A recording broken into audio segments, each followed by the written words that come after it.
Acho que a luz não era para apagar. Dá para ouvir agora? Aí, obrigado. Como eu ia dizendo, é um prazer visitar esse país diferente, onde se fala um idioma diferente. As pessoas falam e agem diferente. E eu aprendi hoje à tarde, elas dirigem diferente. Aparentemente, se você liga a seta, você tem direito de fazer o que quiser. Contando que a seta esteja ligada. Se você é um daqueles motoristas que acha que porque a sua seta está ligada, você pode mudar de faixa, não é assim. Você muda de faixa quando o espaço está disponível. Se tem um carro lá ou uma Kombi do seminário, você não muda de faixa, tá bom? Só para você passar adiante para os seus compatriotas. Eu tenho pedido para os irmãos aqui, eu vim de bom grado para esse país. Obrigado, irmãos. Só que eu normalmente não janto antes de pregar. Difícil pregar, os pastores entendem, com o estômago cheio. Mas eu simplesmente não posso pregar com cheiro de churrasco. Quem não jantou? Eu não jantei. Quase todos. Talvez devamos ter um churrasco depois de todo, né? Eu não sei se os irmãos estão sentindo, talvez vocês já estão imunes a esse aroma. Passe panfleto para os vizinhos sem cheiro de churrasco antes das pregações. Depois, se eles quiserem me convidar, tudo bem. O nosso tema essa semana é a adoração. Por que que nosso tema é adoração e não música? Fácil. Porque eu não sei música. Sou completamente iletrado. Esses pontinhos pretos nas linhas aqui, são 5 linhas, é isso? Significam muito pouco para mim, a não ser de ver que eles sobem e descem de vez em quando. Mas eu me engano bem, sou regente, eu disse para a minha pianista, que a minha coisa predileta na música é uma coisa chamada firmata. Quem sabe o que é firmata? Todo mundo sabe o que é firmata. Eu disse para ela, firmata para mim é aquilo que eu ponho onde eu quero. Então é o que eu sei sobre música. Nosso tema essa semana é louvor. E eu não quero tomar muito tempo dos irmãos, mas a gente precisa, nossa obra é que cada noite a gente tem um tema contido em si mesmo. Então a gente tem um pouquinho de material hoje à noite. No meio a gente vai ter algumas ilustrações aqui. Espero que eu possa ofender os irmãos com as ilustrações. Para isso que elas existem. Nosso propósito essa semana é construir uma teologia de louvor ou de adoração. Nós não vamos falar especificamente sobre teoria musical, se o que pode e o que não pode. Nossa intenção é construir uma teologia sobre louvor. Isso não é uma tarefa fácil, você entende? Toda vez que alguém tenta falar sobre teologia da adoração, você acaba estimulando debates acalorados e emocionais. Em volta, normalmente, em torno de preferências, mas eu gosto, mas eu prefiro, mas eu acho. Muitas vezes, então, essas discussões viram debates entre hinos ou as músicas contemporâneas. Viram debates entre instrumentos, piano, guitarra, contrabaixo ou bateria. Também se torna uma discussão entre um modo de louvar a Deus, canto congregacional ou uma banda na plataforma dirigindo. O interessante é que todas as pessoas que usam todas essas formas acima, todos dizem que estão cultuando e louvando a Deus. Mas o problema nos nossos dias de hoje é que o fundamentalismo e as nossas igrejas estão se dividindo por causa deste assunto. Sem sombra de dúvida, é um assunto importante. Hoje, essa semana, uma grande faculdade nos Estados Unidos teve seu presidente demitido por causa da sua posição de música. Então a música é um assunto quente, não só no meio fundamentalista, mas também no meio evangélico em geral. Nos nossos dias e nas nossas igrejas, nós vemos cada vez mais cristãos se entregando a bandas nacionais do tipo Diante do Trono, ouvindo músicas do tipo Paula Valadão, Aline Barros e etc. Isso pode ou não pode? O pastor Werner me ajudou que alguém ia me perguntar isso. Eu espero que através de uma teologia de adoração nós tenhamos a resposta disso. O que é que nós devemos como cristãos utilizar no louvor a Deus? Como eu disse, nosso alvo essa semana é construir uma teologia sobre adoração. E se você puder, no sábado, nosso tema vai ser carnaval. Não sei se tem carnaval na República Rio Grande, se tem carnaval aqui. Nosso tema sábado é carnaval, mas não o carnaval rio-grandense, o carnaval de Israel. Você não vai querer estar aqui, se puder, amanhã também, sobre uma vida transformada no cântico novo. Será que é possível construir uma teologia de adoração a partir da palavra de Deus? Ou será que a palavra de Deus é completamente silenciosa sobre o assunto de adoração? E cada um de nós, à medida que pode, escolhe aquilo que quer e aí tentamos fazer assim. Essa divisão, esse problema da adoração de verdade, irmãos, começa desde o começo da história humana. E eu convido os irmãos a abrir a primeira passagem de hoje que nós vamos orar. Nós vamos olhar bastante passagens. Gênesis capítulo 4, nós vemos a primeira divisão sobre adoração. Vai comigo lá em Gênesis 4. Esse problema da divisão sobre como adorar a Deus é tão antigo quanto a própria história humana. Obrigado. E conheceu Adão a Eva, sua mulher, e ela concebeu e teve a Caim, e disse: alcancei do Senhor um varão. E teve mais um irmão, Abel, significa vaidade. E Abel foi pastor de ovelhas, e Caim foi lavrador da terra. Essa informação é importante. Abel gostava de ovelhas. Eu tive a oportunidade de visitar Gramado essa semana. Tinha umas ovelhinhas lá, uns tapetes de ovelha. Ovelha bonitinha. Abel gostava de ovelhas. Caim, entretanto, gostava de plantas. Ele era lavrador. Ele gostava de plantar. Ele gostava de colher. E aconteceu ao cabo de dias que Caim trouxe do fruto da terra uma oferta ao Senhor. Caim escolheu daquilo que ele gostava para oferecer a Jeová. E Abel também trouxe dos primogênitos das suas ovelhas e da sua gordura. Eu creio aqui uma referência a um sacrifício, só sacrificando que nós temos a gordura sendo oferecida. E atentou o Senhor para Abel e para a sua oferta. Mas para Caim e para a sua oferta não atentou. Deus não se agradou da oferta de Caim. Irou-se Caim fortemente, descaiu seu semblante, e o Senhor disse a Caim: por que te iraste? E por que descaiu teu semblante? Se fizeres bem, correto, certo, não haverá também aceitação para ti? E se não fizeres bem, o pecado jaz à porta, e para ti será o teu desejo, e sobre ele dominarás. O texto declara em dizer, irmãos, que Deus não atentou, não se agradou da oferta de Caim. Caim trouxe do que ele gostava, do que lhe era peculiar, ele trouxe do fruto da terra, ele era um lavrador. Abel, entretanto, era pastor de ovelhas, ele trouxe ovelhas e a sua gordura. E diz o autor de Hebreus que Abel fez isso por causa da sua fé. Ele creu e agiu por meio da fé. Deus não gostou da adoração de Caim. Se fizeres bem, disse o Senhor a Caim, não haverá aceitação para ti. Daqui dessa primeira história da raça humana, nós podemos tirar um princípio sobre a adoração, começando a construir a nossa teologia da adoração. E o princípio é o seguinte: Deus não se agrada de qualquer tipo de adoração. Deus não se agrada de qualquer coisa que eu queira oferecer a Ele como sendo adoração. Isso quer então que a adoração não deve seguir o que eu gosto, a minha preferência, o que é peculiar a mim, mas a adoração deve sim seguir o que agrada a Deus. E é claro, entendendo todo o resto da palavra de Deus, nós entendemos porque é que Deus se agradou da oferta de Abel, um cordeiro, simbolizando, já direcionando o cordeiro Jesus Cristo, que seria sacrificado por nós na cruz do Calvário. Hebreus diz que Abel fez isso por causa da sua fé, porque ele creu em Deus. A adoração não deve seguir o que eu gosto, o que eu quero, mas sim deve seguir aquilo que agrada a Deus. Então a discussão de adoração não é uma discussão sobre preferência humana. Tem muita coisa que eu gosto, tem muita coisa que eu não gosto. Eu gosto da carne bem passada, eu não gosto da carne escorrendo sangue. Estou dizendo assim, de que planeta você é? Do país lá de cima.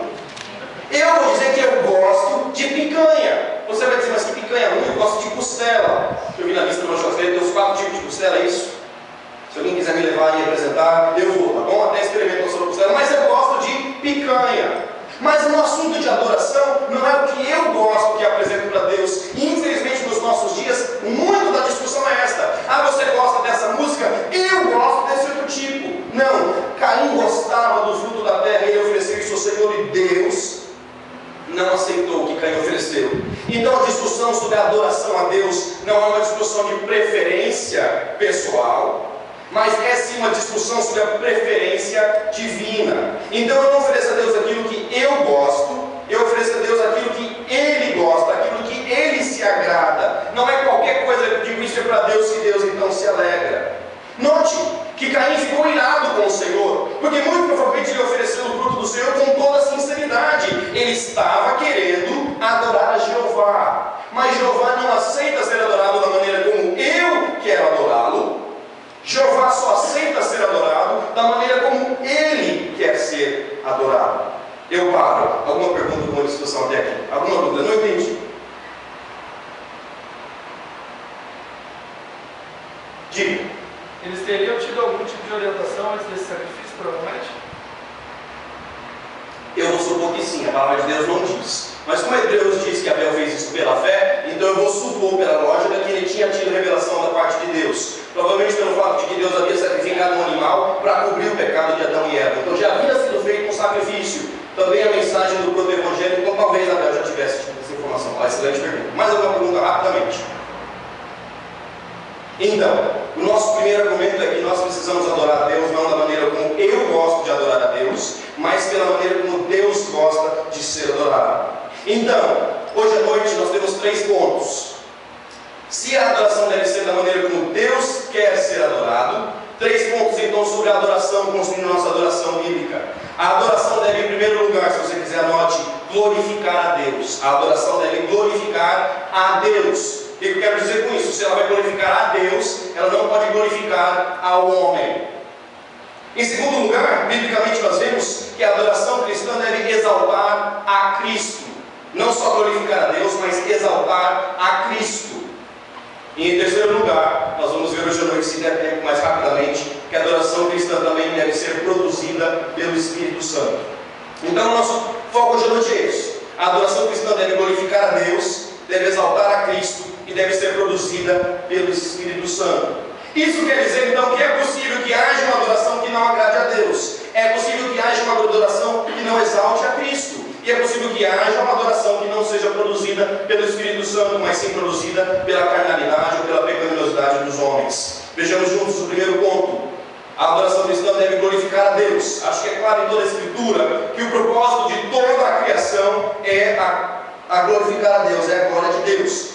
A gente vai ver algumas passagens que nos ensinam isso, só para refrescar nossas mentes. Mas o propósito de toda a criação é glorificar a Deus. Então, se o propósito de toda a criação é glorificar a Deus, é fácil de entender que o propósito da adoração deve ser glorificar a Deus. Está comigo ainda ou já está sentindo o cheiro do churrasco? Salmo 29. Dai ao Senhor, ó filhos dos poderosos, dai ao Senhor glória e força. Dai ao Senhor a glória devida ao seu nome, adorai ao Senhor na beleza da sua santidade. A voz do Senhor ouve-se sobre as águas. O Deus de glória troveja, os senhores das sobre as muitas águas. A voz do Senhor é poderosa, a voz do Senhor é cheia de majestade. Deus criou-nos para a sua glória. A palavra de Deus é bastante clara a respeito disso.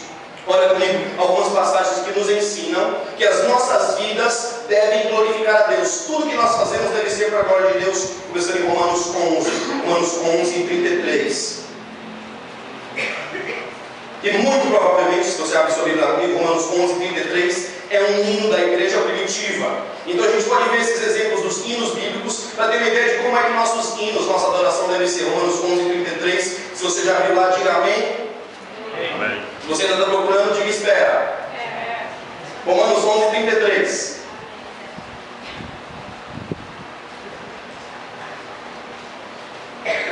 A profundidade das riquezas, tanto da sabedoria como da ciência de Deus. Quão insondáveis são os seus juízos e quão inescrutáveis os seus caminhos. Porque quem compreendeu o intento do Senhor, ou quem foi o seu conselheiro, ou quem lhe deu primeiro a Ele para que lhe seja recompensado? Porque dele, e por Ele, e para Ele são todas as coisas. Glória, pois, a Ele eternamente.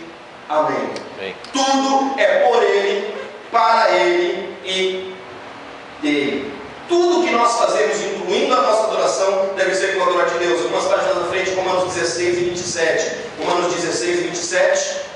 A único Deus, sábio, seja dada a glória por Cristo Jesus para todos sempre. Amém. A minha adoração deve glorificar a Deus. Olha ainda 1 Coríntios 6 e 20. 1 Coríntios 6 e 20, só mais algumas páginas na frente. Porque fostes comprados por um bom preço. Portanto, glorificai a Deus no vosso corpo e no vosso espírito, os quais pertencem a Deus. eu devo glorificar a Deus no meu corpo e no meu espírito. Tem uma passagem mais conhecida, 1 Coríntios 10 e 31. 1 Coríntios 10 e 31. Portanto, quer comais, quer bebais, quer façais qualquer coisa. Será que inclui louvor? Será que inclui o cântico? Será que inclui a maneira como adoro a Deus? Quer façais qualquer outra coisa? Fazei tudo para a glória de Deus. Então a questão de adoração não é uma questão de preferência pessoal, é uma questão daquilo que agrada ou não a Deus, daquilo que traz ou não glória a Deus. Mais uma passagem, Efésios capítulo 1. Efésios capítulo 1, todo o capítulo fala que a nossa salvação tem como propósito a glória de Deus. Se a nossa salvação tem como propósito a glória de Deus, logo a nossa adoração tem como propósito a glória de Deus.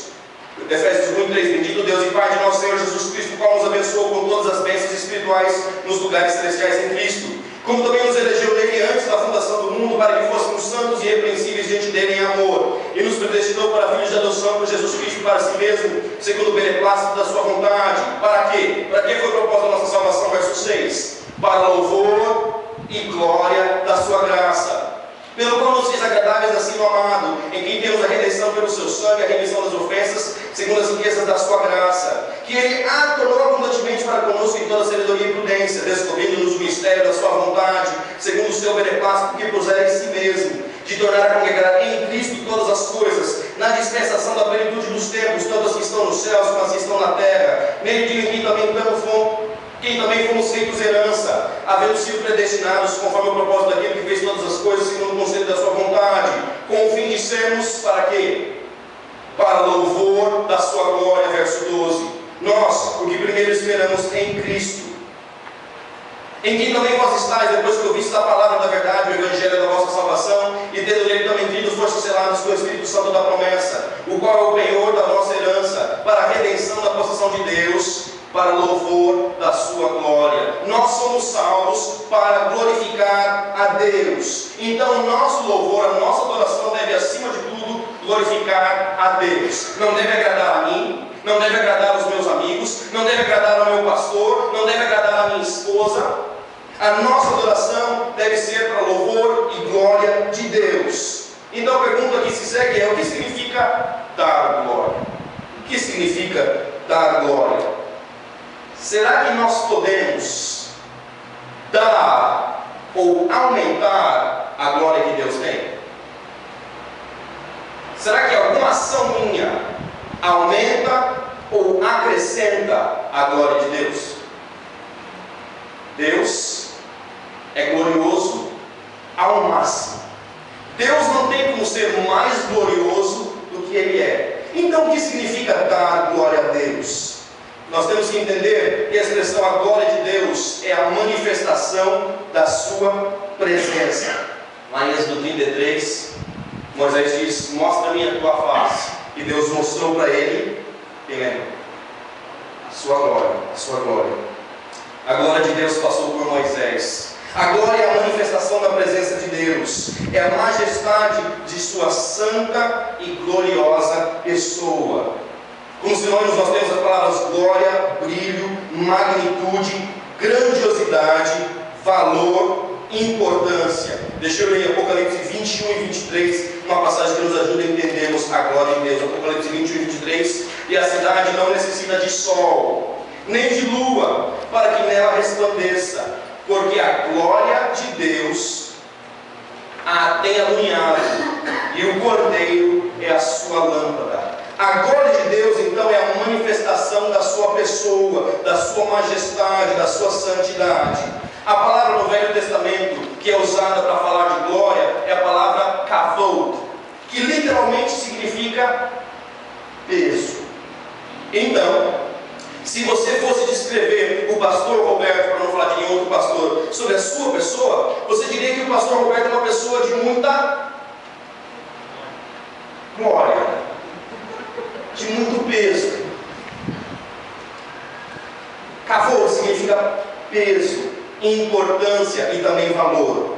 Dar glória, então, irmão, significa reconhecer quem Deus é, reconhecer a sua grandiosidade, reconhecer a sua importância, dar a Ele o peso, o valor que Ele merece. Significa tratá-lo com reverência e com temor por causa de sua santidade. Eu repito tudo isso para você, talvez você queira anotar. Dar glória significa reconhecer quem Deus é, reconhecer a sua grandiosidade, reconhecer a sua importância, o seu peso, o seu valor, reconhecer que Ele merece importância, prioridade na minha vida. Significa tratá-lo com reverência e temor por causa da sua santidade.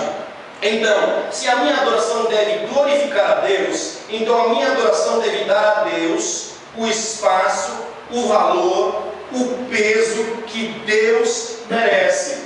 Significa que eu vou tratar a Deus da maneira como Ele quer ser tratado na palavra de Deus. Então eu pergunto, como é que Deus quer ser tratado na palavra de Deus? O que é que Deus exige daqueles que se aproximam dEle querendo adorá-lo? Rapidamente aqui, participa comigo. O que é que Deus exige das pessoas que se encontraram face a face com Ele? O que é que Deus exige?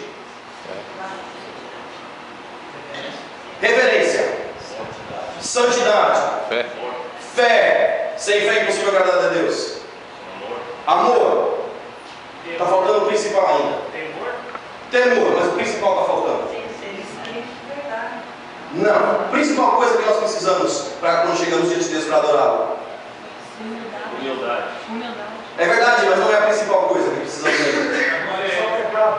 Precisamos da salvação do nosso pecado. Sem a salvação do nosso pecado, nós não temos como chegar diante de Deus, nem com humildade, nem com amor, nem com qualquer outra coisa. Nós precisamos da justiça de Jesus Cristo. É uma maneira de dizer. Então Deus quer sim reverência, humildade e amor, tudo isso é verdade. Significa então que eu não posso chegar diante de Deus de algumas maneiras. Eu não posso chegar a Deus sem importância, sem seriedade, sem temor, sem fé, sem reverência. O que mais que os irmãos fizeram? Eu não posso chegar diante de Deus como se Ele fosse meu amigo da escola, porque Ele não é. Eu não posso chegar diante de Deus como se Ele fosse o meu namorado. Os hinos de hoje fazem isso. Como se Deus fosse a minha namorada. Deixa eu já causar esse ponto.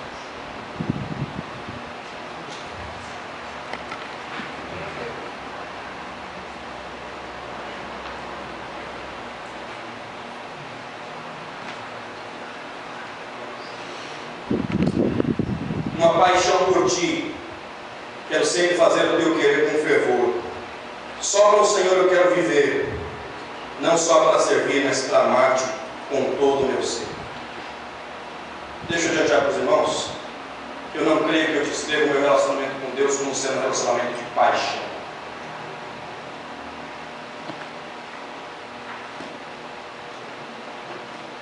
Dar glória significa reconhecer quem Deus é, reconhecer a grandiosidade da sua pessoa, a importância do seu ser, e dar a Ele a reverência e o temor que a sua pessoa merece.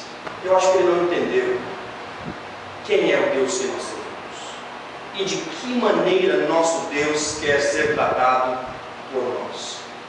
Porque sim, eu tenho acesso ao Santo dos Santos por meio de Jesus Cristo, mas o Santo dos Santos não se torna por isso o quintal do vizinho. Se é que você me entende. Nós precisamos dar glória a Deus.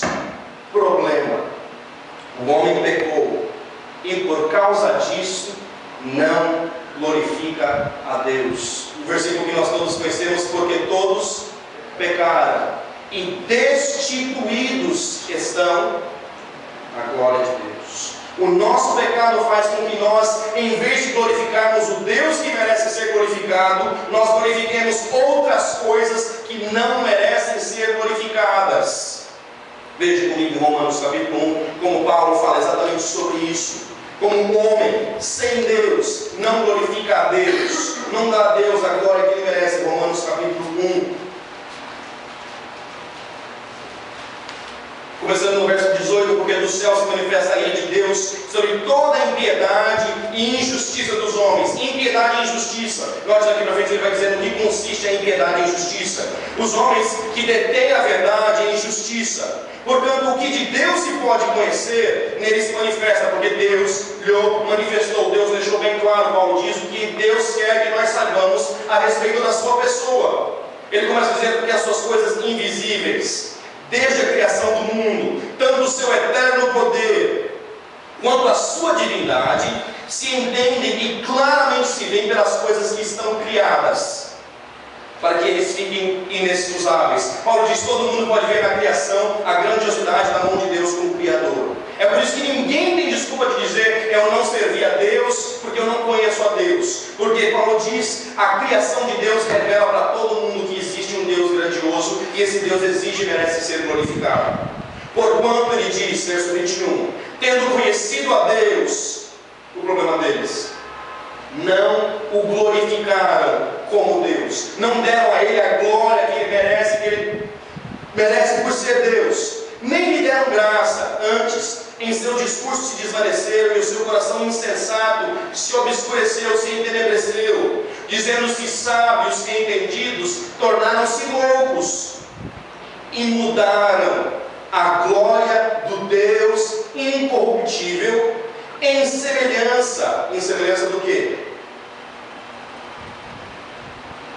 Da imagem de homem corruptível. Em vez de glorificar a Deus como Deus, os homens que detêm a verdade em justiça glorificaram o homem como sendo Deus. Passaram a fazer aquilo que agrada ao homem, passaram a servir ao homem, passaram a fazer aquilo que o homem gosta. Mudaram a glória do Deus incorruptível em semelhança da imagem de homem corruptível, e de aves, e de quadrúpedes, e de répteis, pelo que também Deus os entregou às concupiscências do seu coração, à imundícia, para desonrarem o seu corpo entre si, pois mudaram a verdade de Deus em mentira, e honraram e serviram mais a criatura do que o Criador, que é bendito eternamente. Amém. Não é possível, irmãos, glorificarmos a Deus e ao homem ao mesmo tempo.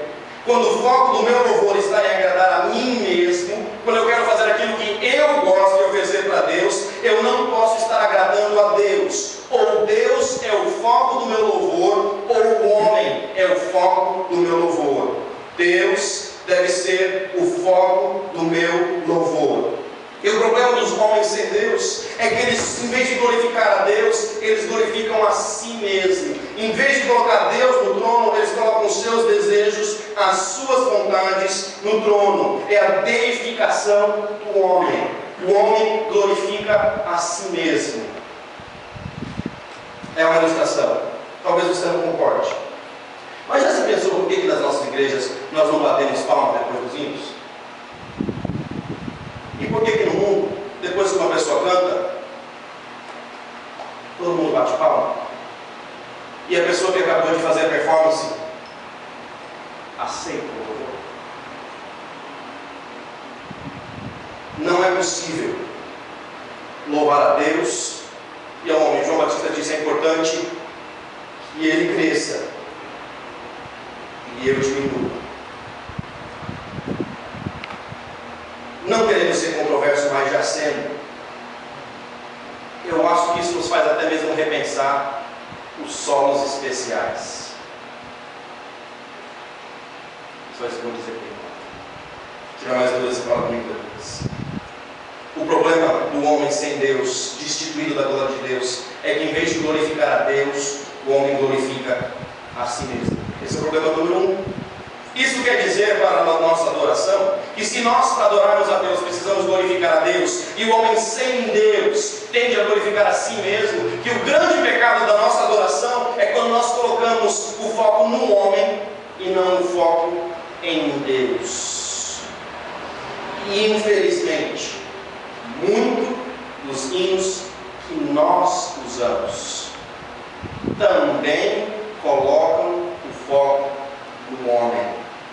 O homem, no foco, não me entenda errado, não estou dizendo que é errado eu dar testemunho, os salmistas fazem isso. Mas o problema é quando nós tiramos o foco de Deus e colocamos o foco no homem, na sua experiência, no seu sentimento. Isso é muito comum no mundo moderno, começando em 1920 até hoje. Problema número 2, não só o homem sem Cristo tem a única opção de glorificar a si mesmo. Mas também nós vemos em 2 Timóteo 3, você abre lá comigo 2 Timóteo capítulo 3, que os últimos tempos seriam perigosos. Essa é a expressão que Paulo escreve para 2 Timóteo, provavelmente uma das últimas epístolas de Paulo a Timóteo. Os últimos dias seriam tempos perigosos. Por quê? Por causa do roubo, por causa do adultério, por causa da prostituição. Olha a descrição de Paulo: porque haverá homens, 2 Timóteo 3:1, homens o quê? Amantes de si mesmos, avarentos, literalmente amantes do dinheiro, presunçosos, soberbos, blasfemos, desobedientes a pais e mães. Jovens, desobediente a pais e mães nos últimos dias. Ah não, quando é adolescente não obedece mais o pai e a mãe. Nós estamos nesses dias que os adolescentes não acham que precisam mais obedecer o pai e a mãe. Ingratos, profanos, isso foi de graça, não foi sobre música não. Sem amor natural e irreconciliáveis, caluniadores, incontinentes, cruéis, sem amor para as coisas boas, traidores, obstinados, orgulhosos, mais amantes, literalmente, mais amantes dos prazeres do que amantes de Deus, amando mais o prazer do que amando a Deus. Paulo escreve para Timóteo um mundo perigoso, em que esse mundo é caracterizado pelo desvio do amor, o amor a si mesmo, sem amor natural, amando os prazeres mais do que amando a Deus. E por que são tempos perigosos? Porque eles têm, verso 5, uma aparência de piedade, de religiosidade, de eusebeia, de consagração. Eles aparentam ter uma devoção a Deus, mas eles negam a devoção a Deus com as suas ações. E a instrução de Paulo para Timóteo é: afasta-te dessas pessoas. Elas aparentam estar sendo consagradas a Deus, mas elas amam a si mesmas, elas amam ao dinheiro, elas amam os prazeres. Foge dessas pessoas que dizem que conhecem a Deus, mas amam o amor, amam a si mesmas e amam ao dinheiro. Verso 14: porém tu permanece naquilo que aprendeste, de que foste inteirado, sabendo de que o tens aprendido, e que desde o início sabes as sagradas letras. Permanece nas sagradas letras. Quando alguém ama a si mesmo, ele fala de si mesmo. Quando alguém ama a Deus, ele fala de Deus. Nós precisamos falar de Deus, da sua pessoa, dos seus atributos e de sua obra. Muita, pouca música nós temos nos nossos dias que expandem o nosso conhecimento a respeito de quem Deus é, dos seus atributos, da sua grandeza, da sua obra. Nós cantamos hoje cedo: Santo, Santo, Santo. Quem é esse Deus Santo? Nós dissemos: Deus, Jeová, Triuno. Nós temos muitos poucos hinos que falam de Deus, da sua grandiosidade, da sua grandeza, da sua obra, dos seus atributos. Nós temos muitos hinos que falam eu, meu, de mim, eu vi, eu achei, eu quero, eu amo, eu acho. Não podemos dar glória a Deus, não podemos dar a glória que Deus merece, se estamos intoxicados e consumidos pelo amor próprio. Falando de nós mesmos, da nossa experiência, dos nossos sentimentos, dos nossos gostos. Deixa eu repetir, não é errado nós darmos testemunho daquilo que Deus fez em nossas vidas. Os salmistas fazem isso. O errado é dar o foco no homem e deixar Deus de fora. Eu, meu, para mim. Eu tenho 2 exemplos de ilustração, eu sei que o tempo está avançado. Para nós decidirmos se isso está glorificando a Deus ou não. Bom, a gente vai passar, você aguenta comigo aí se te ofender. Deixa eu conversar de alguma dessas coisas que eu até gosto. Agora você ficou curioso. A pergunta para nós é: está glorificando a Deus ou não? Você participa e responde comigo, tá bom?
Xuxa precisa fazer para ter um relacionamento com Deus? Aceitar Cristo. O que significa aceitar Cristo? Conversar. Arrependimento. Arrependimento e Nova vida. fé. Ela precisa de nova vida. Ela precisa confessar que é pecadora. Ela precisa crer que Jesus Cristo morreu na cruz no seu lugar e que Ele ressuscitou ao terceiro dia, esse Evangelho. Alguém ouviu alguma dessas coisas nessa música? Os meus amigos me disseram, puxa, Aline Barros, é isso? Tem um testemunho sobre Deus na Xuxa. Mas se ela não disse o caminho para Deus, qual é o título que ela foi repetindo? A mensagem que foi repetida na música. Remove a minha pedra. Aonde está isso na palavra de Deus? Me ressuscita. Tá? Tem até uma ressurreição futura. Mas é disso que eu preciso para ter comigo com Deus? Eu já direcionei seu pensamento. Aline Barros glorificou a Deus. Que Deus é esse? Como é que eu me relaciono com Ele? O que Ele espera de mim? Não vou nem tocar no assunto sobre o estilo musical. Não me interessa isso.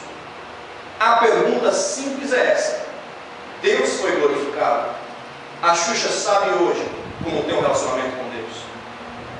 Muito se falou por fato que a Xuxa se emocionou e chorou. Vocês perceberam como as duas moças também?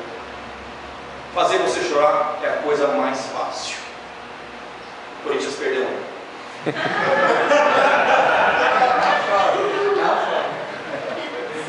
O Inter jogou ontem, jogou.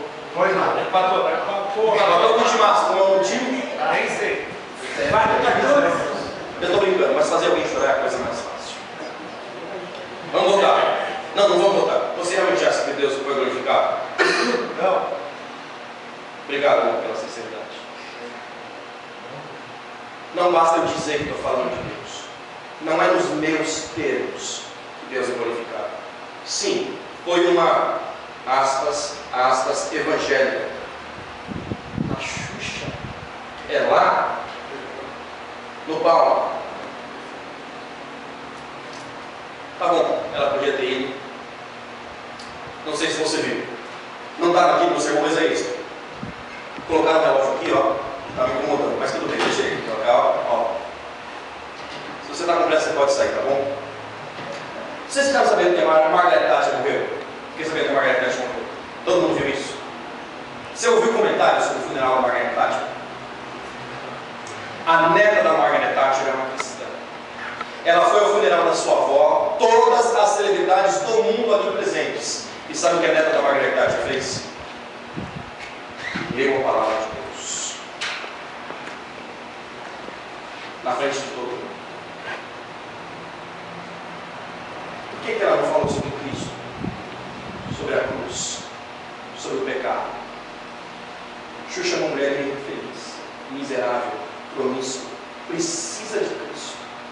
Remove a minha pedra, me transforma. Que Deus é esse que eu estou vendendo no programa de televisão? Que pedra é essa que tem que ser removida?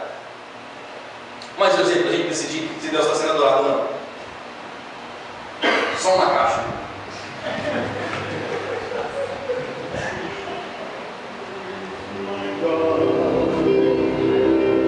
When I know some wonder, consider all the world's hands have made. I see stars, I hear the rolling thunder. I'm out throughout the universe displayed. Sing it, fellas. When Christ shall come, when shall our acclamation to take me home? What joy shall fill my heart? Then I shall bow in humble adoration and there proclaim, oh my God, how great thou art. Then sings my soul, Savior God, to thee. How great thou art, how great thou art. Then sings my soul, Savior God, to thee. How great thou art, how great thou art.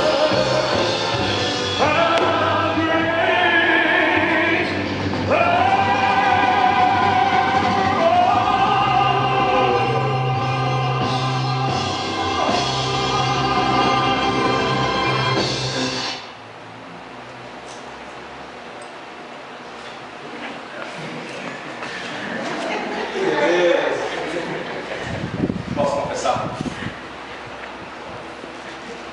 Eu gosto. Mexe comigo. É gostoso. Você não achou gostoso? Mas é o número 9 do seu voz de melodia. Eu reconhecer a melodia. A pergunta é a mesma. Está glorificando a Deus? Eu acho que é uma pergunta mais difícil, porque é o hino 9 do nosso voz de melodia. É um bom hino.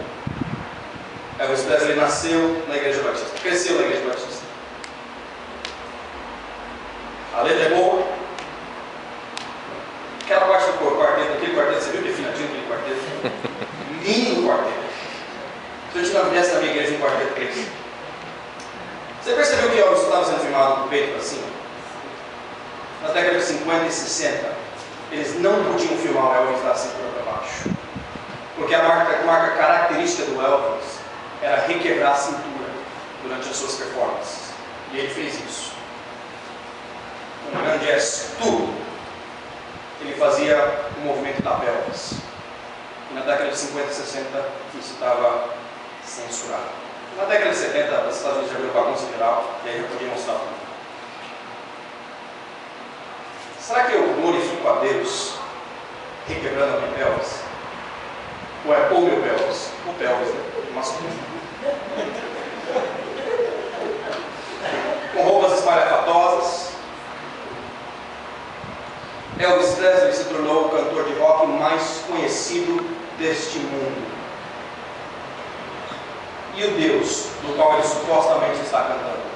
Alguém conheceu Deus através dele? Mas eu tenho na minha igreja várias pessoas que ouvem Elvis, ouvem os hinos.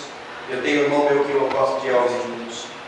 Talvez você esteja sentado aqui dizendo: eu gosto de Elvis e dos seus hinos. A adoração deve glorificar a Deus. A adoração deve mostrar em si a grandiosidade desse Deus, a santidade desse Deus, a reverência que esse Deus merece. Não basta eu ter uma boa letra, e esse é o problema dos nossos dias. Às vezes as letras são boas. E eu não estou discutindo o meio dele, não estou discutindo guitarra, bateria, eu estou discutindo o foco no homem. Eu não me vestiria com as roupas azul, anéis. Se Deus fosse grande na vida de Elvis, ele não teria morrido de quê? Overdose. Abandonado sua família e sua esposa. O problema de Elvis é que um dia na vida dele ele ouviu a verdade. Mas ele escolheu, em vez de glorificar a Deus, trocar a glória de Deus pela glória da criatura.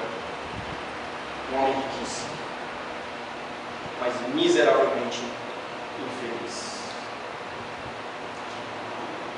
Para construirmos uma teologia da adoração, o ponto número 1 é que nós precisamos glorificar a Deus. Preciso continuar, tem mais 2 pontos. O segundo ponto da nossa noite é que o louvor que Deus se agrada, não só aquele louvor que glorifica a Deus, é um louvor que exalta a Jesus Cristo, um louvor que exalta a Jesus Cristo.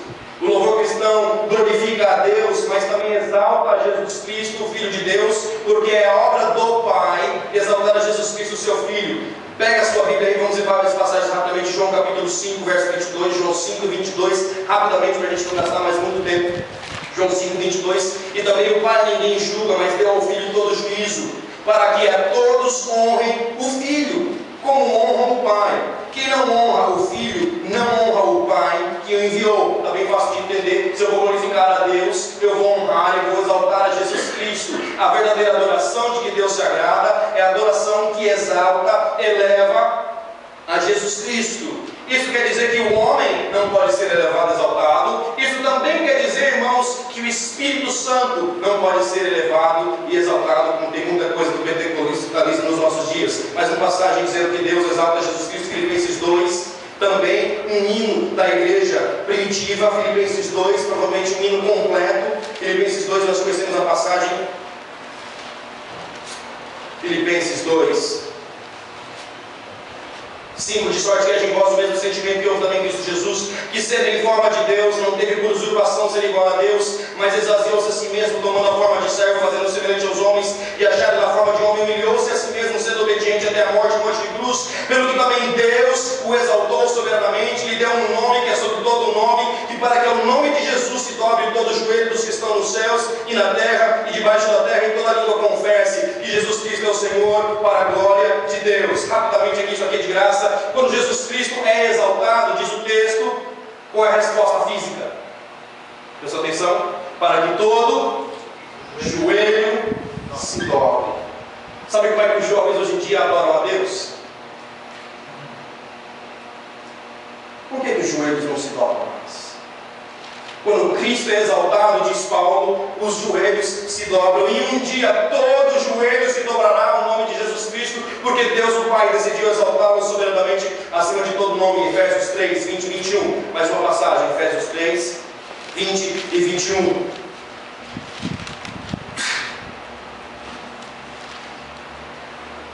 Efésios 3, 20 e 21.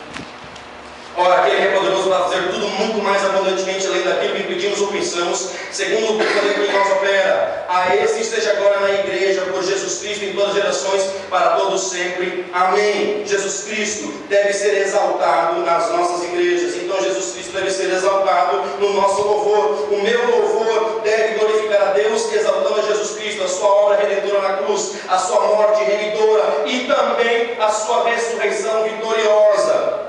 Bom, pastor Wesley, nós temos uns 30 anos que falam sobre o nascimento de Cristo e uns 4 ou 5 que falam de sua ressurreição.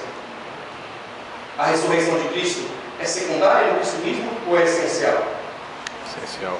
Por que é que nós temos tão poucos hinos que falam de um Cristo que ressuscitou? Paulo diz, sem essa ressurreição, a nossa fé é vã. Mas nós falamos muito do seu nascimento. De qualquer maneira, 1 Pedro 4 e 11 eu leio para os irmãos.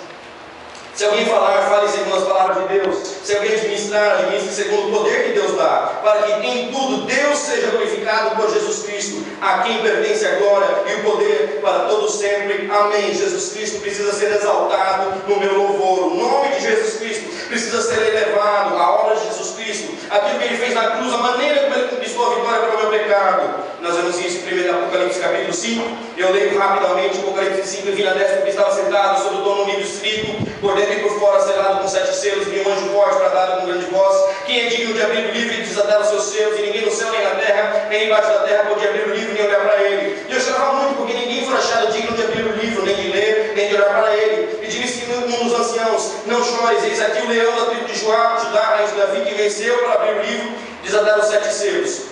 E olhei, esse estava no meio do trono, um dos 4 animais viventes, e entre os anciãos um cordeiro, como havendo sido morto, tinha 7 pontas e 7 olhos, que são 7 Espíritos de Deus enviados a toda a terra. E veio como o livro da destra do que estava sentado, um livro, e havendo tomado o livro, os 4 animais e os 24 anciãos prostraram-se diante do cordeiro. Diante do cordeiro? Prostraram-se. Tendo todos eles harpas e salvas de ouro cheias de incenso, que são as orações dos santos, e cantavam um novo cântico, dizendo, um exemplo de um cântico que exalta Jesus Cristo: digno és tu de tomar o livro e de abrir os seus selos, porque foste morto, e com o teu sangue compraste para Deus homens de toda tribo, língua e povo e nação. E para o nosso Deus os fizeste reis e sacerdotes, e eles reinarão sobre a terra. E olhei e ouvi a voz de muitos anjos ao redor do trono, e dos animais e dos anciãos. Era um deles milhões e milhões, milhares e milhares, com grande voz diziam, um outro exemplo de hino que exalta Cristo: digno é o cordeiro que foi morto de receber o poder, a riqueza, a sabedoria, e força, honra e glória, e ações de graça. E ouvi a toda a criatura que está no céu e na terra, e debaixo da terra, que está no mar, e todas as coisas que eles a dizer, ao que está sentado sobre o trono e ao cordeiro se juntaram as ações de graças, e honra, e glória, e poder para todo o sempre. Exaltar a Jesus Cristo faz parte do louvor cristão. Exaltar a obra de Jesus Cristo, o que Cristo fez, a maneira como Ele foi obediente, a maneira como Ele foi obediente até a morte e morte de cruz, e a maneira como Ele ressuscitou vitoriosamente no terceiro dia. O louvor cristão glorifica a Deus, exaltando a Cristo e a sua obra redentora na cruz, assim como a sua ressurreição. É certo eu tentar louvar a Deus falando de mim e não de Cristo.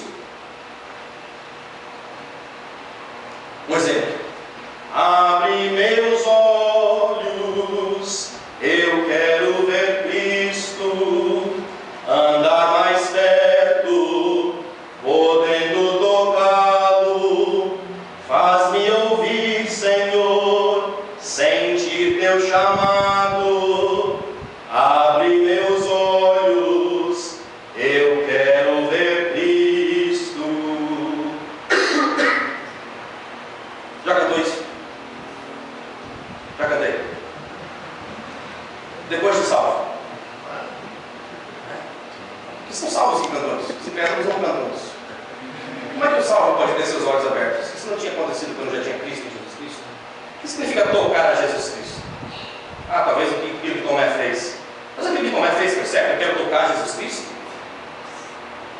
Andar mais perto, podendo tocá-lo? Sentir o chamado. O que significa sentir o chamado de Cristo? Então vamos colocar de lado a teologia aberrante. Abre meus olhos. Tá, Cristo está mencionado com objeto direto lá do meu verbo, mas o sujeito sou eu. Eu, meu, para mim. É certo falar de mim e não de Cristo? Há muitos hinos no Novo Testamento. Deixa eu ler rapidamente. Se você quiser anotar, é Colossenses 1 e 13, para ver o que significa falar de Cristo e não de mim. Pode só ouvir. Ele nos tirou da potestade das trevas e nos transportou para o reino do Filho do seu amor. Em mim temos a redenção pelo seu sangue, a saber, a remissão dos pecados, o qual é a imagem de Deus invisível, primogênito de toda a criação. Porque nele foram criadas todas as coisas que há nos céus, na terra, visíveis e invisíveis, sejam tronos, sejam dominações, sejam principados, sejam potestades. Tudo foi criado por ele e para ele. Ele é antes de todas as coisas e todas as coisas subsistem por ele. Ele é a cabeça do corpo da igreja, é o princípio, é o primogênito entre os mortos, para que tudo tenha a preeminência, porque foi do agrado do Pai, e em toda a plenitude nele habitasse, e que havendo feito por ele a paz, pelo sangue da sua cruz, por meio dele reconciliasse consigo mesmo todas as coisas, tanto as que estão na terra, como as que estão nos céus. Vê a riqueza de detalhe falando de Cristo, quem Ele é, o que Ele fez por nós, e como é que eu me relaciono com Ele. Infelizmente, muito do suposto louvor fala de mim, do meu e dos meus interesses. O segundo ponto hoje à noite é que a adoração cristã deve exaltar a Cristo e não a mim mesmo. Eu tenho um terceiro ponto, se você quiser. 8h15 já passou da hora de acabar. O terceiro ponto, rapidamente. 9h15. Tá bom? O terceiro ponto é: não só o louvor cristão deve glorificar a Deus, não só o louvor cristão deve exaltar a Cristo, mas o louvor cristão deve ser produzido pelo Espírito Santo. Uma só passagem bem rápida, Efésios 5. O louvor cristão deve ser produzido pelo Espírito Santo. Gálatas 5 diz que eu devo ou andar no Espírito, ou então estou cumprindo as concupiscências da carne. Se na vida cristã eu posso ou andar em Espírito, ou andar na carne, o louvor composto por uma pessoa que se diz cristã, ou ela é dirigida pelo Espírito, ou ela é dirigida pela carne. Seguiu o raciocínio comigo? Sim? Tá bom? Efésios 5, passagem bem conhecida. 18. Não vos embriagueis com vinho, no qual há contenda, mas sede enchidos pelo Espírito. Não é o Espírito que enche minha vida, eu sou enchido pela plenitude de Deus. 3,19. Mas sendo enchidos pelo Espírito. Qual é o resultado do Espírito encher a minha vida da plenitude de Deus? Eu falo entre vós com salmos, hinos e cânticos espirituais, cantando e salmodiando ao Senhor no vosso coração, dando sempre graças por tudo, nosso Deus e Pai, em nome do Senhor Jesus Cristo. Rapidamente, é o Espírito Santo que enche a minha vida da plenitude de Deus e produz em mim hinos e cânticos espirituais e salmos que cantam ao Senhor no meu coração. Quando o Espírito Santo de Deus produz em mim tal obra, então eu glorifico a Deus. A glorificação a Deus acontece quando o Espírito Santo me dirige a glorificar o Pai e a exaltar a Jesus Cristo. Isso quer dizer que é possível eu tentar agradar a Deus na carne. E como nós vimos Elvis Presley fazendo, alguém vai discutir comigo que Elvis Presley estava na carne? Eu duvido que alguém vai te argumentar que ele era salvo. Para terminar, vinde, cantemos ao Senhor, cantemos com júbilo a rocha da nossa salvação, apresentemos-nos ante a sua face com louvores e celebremos-no com salmos, porque o Senhor é Deus grande e Rei grande acima de todos os deuses. Nas suas mãos estão as profundezas da terra, e as alturas dos montes são suas. Seu é o mar, pois ele fez, e as suas mãos formaram a terra seca. Ó, vinde, adoremos e prostremo-nos, ajoelhemos-nos diante do Senhor, que nos criou, porque Ele é nosso Deus, e nós, povo do seu pasto e ovelhas da sua mão. Se hoje ouvirdes a sua voz, não endureçais o coração. Vinde, cantemos ao Senhor, nosso Deus e Pai. Que nós possamos verdadeiramente criar uma teologia de adoração proveniente da Tua Palavra, Senhor. Não aquilo que nós queremos, não aquilo que nós gostamos, mas que nós possamos oferecer ao nosso Deus aquilo que agrada ao nosso Deus. Que o nosso louvor possa glorificar o Teu santo nome, possa exaltar a Jesus Cristo e possa ser produzido em nossas vidas através do Espírito Santo na Sua obra em nossos corações. Aceita o nosso louvor constante, diário, em nome de Jesus Cristo, o Salvador, que nós oramos. Amém.